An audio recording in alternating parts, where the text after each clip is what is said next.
এই চাঁদপুর শহরের যানজট নিরসনের জন্য আমাদের এই উদ্যোগ। চাঁদপুর শহরবাসী যেন নির্বিঘ্নে শান্তিপূর্ণভাবে যেন চলাফেরা করতে পারে, এই কারণে আমরা এই অভিযানটা পরিচালনা করছি এবং এই অভিযানে সার্বিকভাবে সহযোগিতা করছেন আমাদের ছাত্র ভাইয়েরা। এখানে আমরা প্রাথমিকভাবে কয়েকটি জায়গা আমরা নির্ধারণ করেছি। এই শপথ চত্বর, সাহেবানীর মোড়, বাস স্ট্যান্ড এবং বাবুরহাট, আমরা এই জায়গাগুলো নির্ধারণ করেছি, কারণ এই জায়গাগুলো আমরা একটু ট্রাফিকের যানজটের ক্ষেত্রে আমরা একটু হটস্পট মনে করেছি। আমরা সেই জায়গাগুলো থেকে আমরা এই জায়গাগুলো নির্ধারণ করেছি।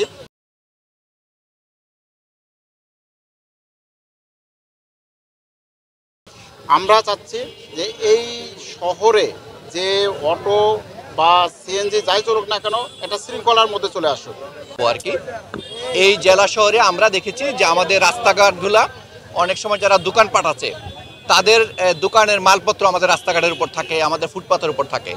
আমরা এটা নিয়েও আমরা দ্রুত অভিযানে নামবো।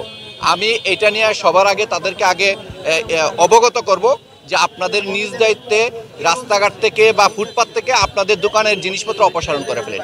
আমরা এইটা নিয়েও কঠোর একটা অভিযানে নামবো। প্রত্যেকটা ফুটপাত আমরা অবমুক্ত করে দিব জনগণের চলাচলের জন্য।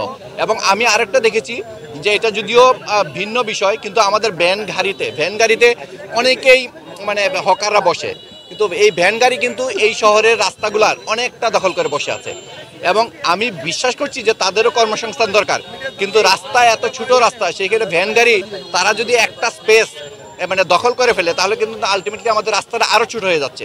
আমরা তাদের বিরুদ্ধেও আমরা অভিযানে যাব।